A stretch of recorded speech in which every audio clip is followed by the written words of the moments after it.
নাথিটিউড চ্যানেলে আবারও তোমাদের স্বাগত। আজকের ভিডিওতে আমরা পলিটেকনিক ফার্স্ট সেমিস্টারের অ্যাপ্লাইড ফিজিক্স 1 এর যে final suggestion PDF already publish করা হয়েছে। যারা এ ব্যাপারে জানো না, ডেসক্রিপশন চেক করো, সেখানে রিভিউ ভিডিও লিঙ্ক দেওয়া থাকবে। তো এই অ্যাপ্লাইড ফিজিক্সের যে 5 নম্বর চ্যাপ্টার বা ইউনিট 5 প্রপার্টিজ অফ ম্যাটার, এই চ্যাপ্টার থেকে অলরেডি একটা ভিডিও করা হয়েছে, যেখানে প্রথম 10টা এমসিকিউ আলোচনা করা হয়েছে এবং 11 নম্বর যে এমসিকিউটা আছে সেটা হোমওয়ার্ক হিসাবে দেওয়া ছিল। তো আজকে আমরা 11 নম্বর থেকেই শুরু করব। তো 11 নম্বর প্রশ্নে যেটা বলছে তোমরা এখানে দেখতেই পাচ্ছ যে if a liquid can wet a given solid and if theta be the angle of contract for that pair of liquid and solid, then theta greater than 90 degree, theta less than 90 degree, theta equal to 90 degree or theta tends to alpha। তো এই ব্যাপারটা বোঝার আগে angle of contract বিষয়টা একটু বুঝতে হবে। ধরো এখানে মেঝের উপর এক ফোঁটা যদি পারদ ফেলা হয়, তাহলে তার আকৃতি হবে মোটামুটিভাবে এরকম, ঠিক আছে।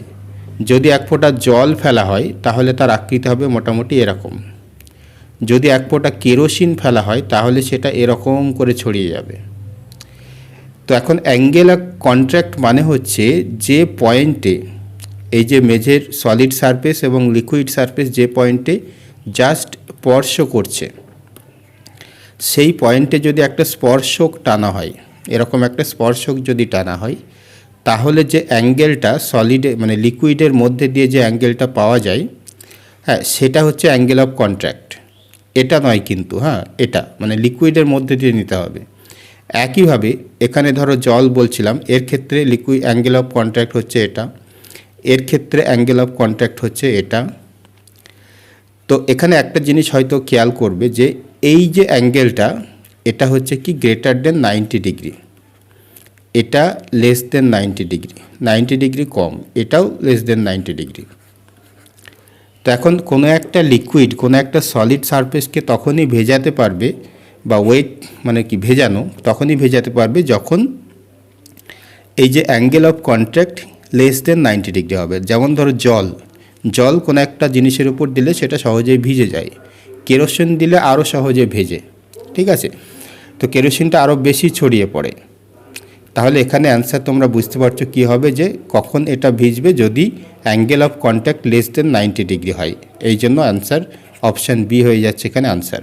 তো এখানে এক্সপ্লেনেশনটা অবশ্যই লেখা আছে, এটাও একটু দেখে নাও।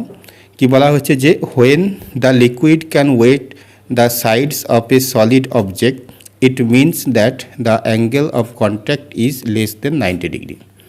একদম সহজ ভাষায় বলতে গেলে, কোনো একটা লিকুইড, সে জল হতে পারে, অন্য কিছু হতে পারে, কোনো একটা লিকুইড কোনো একটা সলিড সারফেসকে তখনই ভেজাতে পারবে যদি সেই লিকুইড এবং সলিডের যে অ্যাঙ্গেল অফ কন্ট্রাক্ট বা contract angle less than 90 degree হয়। আর যদি গ্রেটার দেন 90 ডিগ্রি হয় তাহলে সেটা ভেজাতে পারে না। যেমনটা দেখছো পারদের ক্ষেত্রে, পারদ লিকুইড, তবু পারদ দিয়ে কোনো কিছু ভেজানো যায় না, পারদ কোনো সলিডের উপর লাগে না। তুমি যদি পারদবর্তী পুকুরে ঝাঁপ দাও তবু তোমার গায়ে একটা পারদও লাগবে না, বা পারদ দিয়ে তোমার গা ভিজবে না, ঠিক আছে। তো কিন্তু জলের ক্ষেত্রে দেখা যাচ্ছে যে অ্যাঙ্গেল অফ কন্ট্রাক্ট যেটা বা কন্ট্রাক্ট অ্যাঙ্গেলটা লেস দেন 90 ডিগ্রি, কেরোসিনের ক্ষেত্রেও লেস দেন 90 ডিগ্রি। তো অর্থাৎ লেস দেন 90 ডিগ্রি হলেই সেই লিকুইড দ্বারা সেই সলিডটা ভিজে যাবে। এরপর 12 নম্বর প্রশ্ন, একই প্রশ্ন, একটু অপশানগুলো একটু অন্যরকমভাবে দেওয়া আছে। কি বলা হচ্ছে, if a liquid does not wet glass, it angle of contract is, এখানে ডাজ নট বলছে, কখন কোনো একটা লিকুইড কোনো একটা সলিডকে বা গ্লাসকে, গ্লাস বলতে কাঁচকে ভিজাতে পারবে না যদি অ্যাঙ্গেল অফ, আমরা আগের প্রশ্নে যেটা জানলাম, যদি অ্যাঙ্গেল অফ কন্ট্রাক্টটা 90 ডিগ্রি থেকে বেশি হয়, তখন সেই লিকুইড দ্বারা সেই সলিডটা ভেজে না। তো এখানে গ্রেটার দেন 90 ডিগ্রি মানে হচ্ছে অ্যাবটিউস অ্যাঙ্গেল, অ্যাকিউট অ্যাঙ্গেল মানে হচ্ছে লেস দেন 90 ডিগ্রি। যে অ্যাঙ্গেলটা লেস দেন 90 ডিগ্রি সেটাকে বলা হচ্ছে অ্যাকিউট অ্যাঙ্গেল, যেটা ইকুয়াল টু 90 ডিগ্রি সেটাকে বলা হয় রাইট অ্যাঙ্গেল, আর যে অ্যাঙ্গেলটা 90 ডিগ্রি থেকে বেশি গ্রেটার দেন 90 ডিগ্রি, সেটাকে বলা হয় অ্যাবটিউস অ্যাঙ্গেল। তো এই জন্য যেহেতু এখানে ডাজ নট ওয়েট বলেছে, এই জন্য গ্রেটার দেন 90 ডিগ্রি বা অ্যাবটিউস অ্যাঙ্গেল হবে এখানে আনসার। তো এটা এখানে এক্সপ্লেনেশনে লেখা আছে, তোমরা এখানে দেখে নাও যে কি বলা হচ্ছে, when the liquid can wet the sides of solid object, it means that the angle of contact less than 90 degree. Here the liquid does not weight the glass, so angle of contact greater than 90 degree, that is obtuse angle। ঠিক আছে, তো option C হয়ে গেল এখানে right answer. তারপর 13 নম্বর প্রশ্ন হচ্ছে, the SI unit of surface tension is newton metre square, newton metre to the power -2, newton metre inverse. তো এখানে সঠিক উত্তর হচ্ছে অপশান ডি। এটা সম্ভবত আগে আলোচনা করা হয়েছে, তবু একবার বলে দিচ্ছি। তো দেখো আগেই বলা হচ্ছে যে সারফেস টেনশন মানে হচ্ছে ফোর্স বাই লেন্থ। ঠিক আছে, অর্থাৎ SI unit of surface tension মানে কি হবে, ইউনিট অফ ফোর্স বা SI unit of force by SI unit of length. তো ফোর্সের এসআই ইউনিট হচ্ছে নিউটন আর লেন্থের এসআই ইউনিট হচ্ছে মিটার, তো নিউটন বাই মিটার, সেটাকে এরকম করে লেখা হয় নিউটন মিটার ইনভার্স। ঠিক আছে, তো এখানে newton metre inverse option D হচ্ছে রাইট আনসার।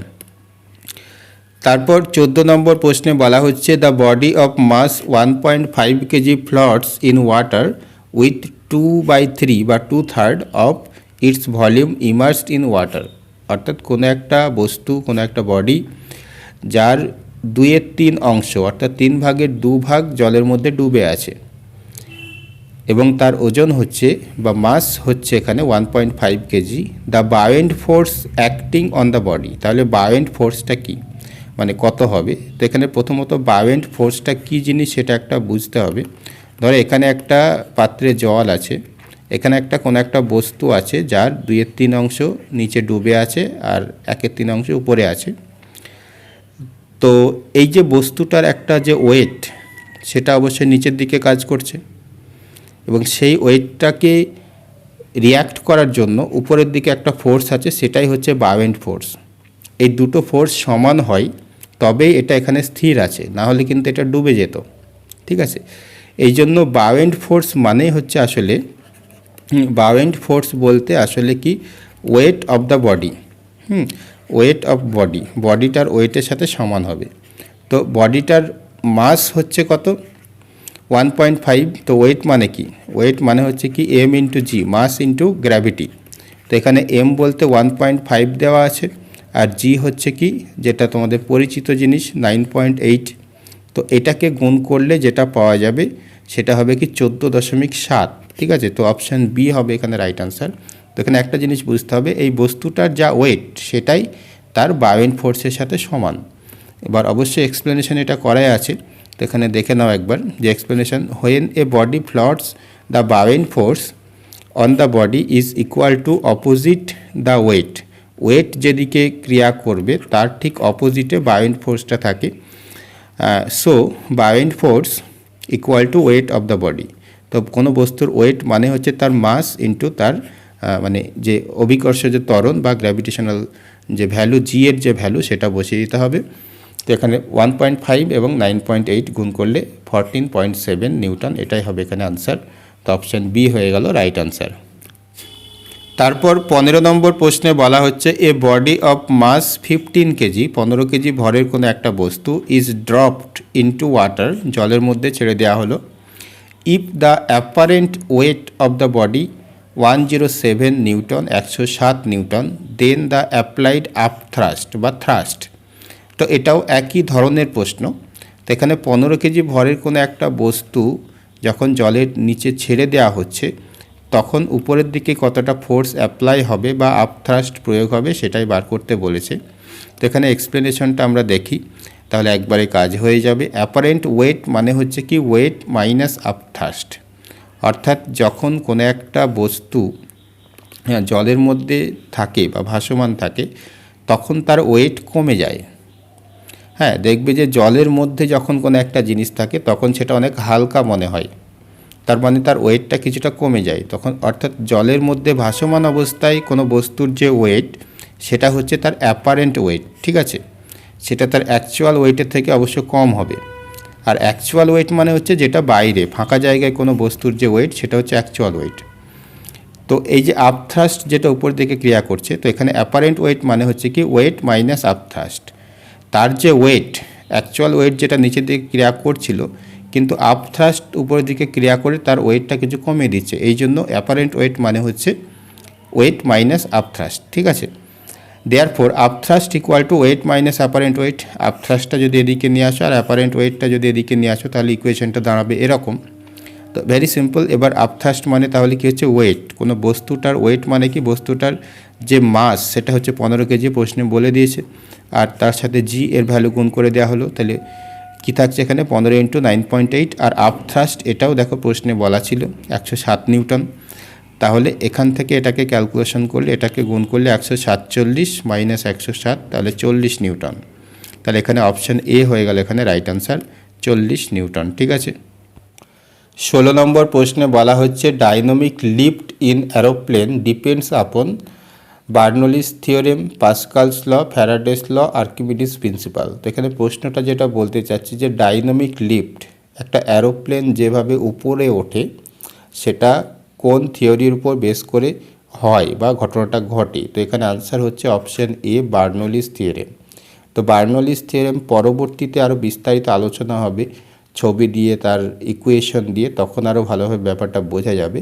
তো এখানে যে এক্সপ্লেনেশনটা আপাতত এখানে দেওয়া আছে সেটা দেখা যাক। এখানে যেটা বলা হচ্ছে যে the difference in velocity of air above and below the object, অর্থাৎ ডিফারেন্স ইন ভেলোসিটি, কোনো একটা অবজেক্টের যে মানে ভেলোসিটি এবং তার উপরে বা নিচের যে বাতাসের যে ভেলোসিটি, সেটা যে ডিফারেন্স আছে তার কারণে একটা প্রেশারের একটা ডিফারেন্স হয়। ঠিক আছে, তো এখানে বলছে object due to which difference in pressure acts according to Bernoulli's theorem and result in a force that is responsible for dynamic lift. ঠিক আছে, এই জন্য এখানে অপশান এ বার্নৌলিস থিওরেম হয়ে গেল রাইট আনসার। 17 নম্বর প্রশ্ন, এটাও বার্নৌলিস থিওরেম সম্পর্কিত। এখানে যেটা বলা হয়েছে যে Bernoulli's theorem in fluid dynamics is another form of law of conservation of energy. তো law of conservation of energy হচ্ছে এখানে রাইট আনসার। তো এটা আসলে শক্তির যে সংরক্ষণ সূত্র তারই একটা স্পেশাল রূপ হচ্ছে বার্নৌলিস থিওরেম, বা বার্নৌলিস থিওরেম থেকে শক্তির সংরক্ষণ সূত্রটাকে প্রমাণ করা যায়। তো এখানে এক্সপ্লেনেশনটা লেখা হয়েছে, একটু দেখে নেওয়া যাক। এখানে যেটা বলা হচ্ছে যে Bernoulli's principle is based on the law of conservation of energy. তাহলে এখানে তোমরা আনসারটা পেয়ে যাচ্ছ। আর তাছাড়া এখানে কি বলা হচ্ছে যে উই ইকুয়েট টোটাল এনার্জি, হ্যাঁ, pressure energy, potential energy and kinetic energy. Pressure energy মানে চাপের জন্য যে এনার্জিটা থাকে, তারপর পোটেনশিয়াল এনার্জি বা যেটাকে বাংলায় বলে স্থিতিশক্তি, আর কাইনেটিক এনার্জি বা গতিশক্তি of a flowing liquid at different point flowing under constant pressure difference. ঠিক আছে, কনস্ট্যান্ট প্রেশার ডিফারেন্স। তো কোনো একটা ফ্লুইড বলতে গ্যাস এবং তরল দুটোই থাকে, তার বিভিন্ন পয়েন্টে যে প্রেশার এনার্জি, পোটেনশিয়াল এনার্জি এবং কাইনেটিক এনার্জি সেটা সমান করা যায়। তো সেটা পরবর্তীতে আরও বিস্তারিত আলোচনা হবে। তো আপাতত এইটুকুই জেনে রাখো। নেক্সট প্রশ্ন দেখব 18 নম্বর। এখানে যেটা বলা হচ্ছে the rise of liquid in a capillary tube depends on the dash of the tube, অর্থাৎ কোনো একটা ক্যাপিলারি টিউব মানে কি কোনো একটা সরু নল, হ্যাঁ, যদি কোনো একটা লিকুইডের মধ্যে এটাকে ডোবানো থাকে, তার মধ্যে যে রাইজটা হয় সেটা কিসের উপর ডিপেন্ড করে। এখানে যে 4টে অপশান আছে, অপশান এতে বলা হচ্ছে ম্যাটেরিয়ালস, অর্থাৎ পাইপটা কী দিয়ে তৈরি, সেটা তামার পাইপ নাকি লোহার পাইপ নাকি কাঁচের পাইপ সেটা। হ্যাঁ, দ্বিতীয়ত বলছে লেন্থ, পাইপটার লেন্থ কতটা। তারপর বলছে আউটার রেডিয়াস মানে ধরো একটা পাইপের একদিক থেকে যদি দেখো এরকম, তো এই যে বাইরের যে রেডিয়াস, হ্যাঁ, বাইরের যে সার্কেলটা দেখছো এর যে রেডিয়াস বা ব্যাসার্ধ সেটাকে বলা হচ্ছে আউটার রেডিয়াস। আর ভিতরে যে সার্কেলটা দেখছো, হ্যাঁ, এই রেডিয়াসটা হচ্ছে ইনার রেডিয়াস। তো এখানে আনসার হচ্ছে ইনার রেডিয়াস। তার কারণ হচ্ছে যে জুরিন্সের যে সূত্র আছে, জুরিন্স ল অনুযায়ী r into h equal to constant. ঠিক আছে, তো এই সূত্র থেকে এটা বোঝা যায় যে এই যে আর, এটা হচ্ছে ইনার রেডিয়াস, বাইরের রেডিয়াসের সাথে কোনো সম্পর্ক নেই। তো এখানে এক্সপ্লেনেশনটা একটু দেখে নিই আমরা। According to Jurin's law maximum height of liquid, এই যে এইচ এটা হচ্ছে হাইট অফ লিকুইড, কতটা উঠবে সেটা। Maximum height of liquid in a capillary tube is inversely proportional to tubes inner radius. তো এটাকে যদি আমি এরকম করে লিখি তাহলে এইচ ভ্যারিয়াস 1/r বলতে পারি। তার মানে কি, এই যে হাইট অফ রাইজ, কতটা রাইজ হবে সেটা এই রেডিয়াসের উপর ডিপেন্ড করছে এবং ইনভার্সলি প্রপোর্শনাল, অর্থাৎ ব্যস্তানুপাতিক। মানে হচ্ছে রেডিয়াস যত বাড়বে হাইট তত কমবে, অর্থাৎ এই পাইপটা যত বেশি মোটা পাইপ নেওয়া হবে তত ক্যাপিলারি রাইজটা তত কম হবে। ঠিক আছে, এই বিষয়টা ভালো করে বোঝার দরকার আছে। তো এখানে অপশান ডি মানে অ্যান্সার হয়ে গেল ইনার রেডিয়াস, সেটা তো আগেই বলা হলো। তার পরবর্তী প্রশ্ন দেখব। এখানে দেখো 19 নম্বর, খুবই ইম্পর্টেন্ট একটা প্রশ্ন। এখানে বলা হয়েছে যে এ স্মল স্পেরিক্যাল স্টিল বল, কোনো একটা স্পেরিক্যাল মানে গোলকাকার একটা স্টিল বল বা লোহার বল কি করা হলো, falls from the rest through a large height in water. এটা ধর একটা পাত্রে জল রেখে তার মধ্যে দিয়ে যদি এটা নিচে ফেলা হয় তাহলে কি হবে, দ্য ফাইনাল ভেলোসিটি, তার যে ফাইনাল ভেলোসিটি এখানে আসার পর তার যে ভেলোসিটি সেটা কি হবে বা কার উপর ডিপেন্ড করে। তো এখানে অ্যান্সার হচ্ছে অলমোস্ট ইন্ডিপেন্ডেন্ট অফ এইচ, হাইটের উপর ডিপেন্ড করে না, সেটা কতটা হাইট থেকে ফেলা হচ্ছে তার উপর ডিপেন্ড করে না। তবে একটা কথা এখানে বলে রাখি, যদি জলে না হয়ে বাইরে হয়, ফাঁকা জায়গায় হয়, বায়ুতে হয়, তখন কিন্তু হাইটের উপর ডিপেন্ড করে, যে একবারে পড়ার মুহূর্তে তার ভেলোসিটি কত হবে সেটা হাইটের উপর ডিপেন্ড করে।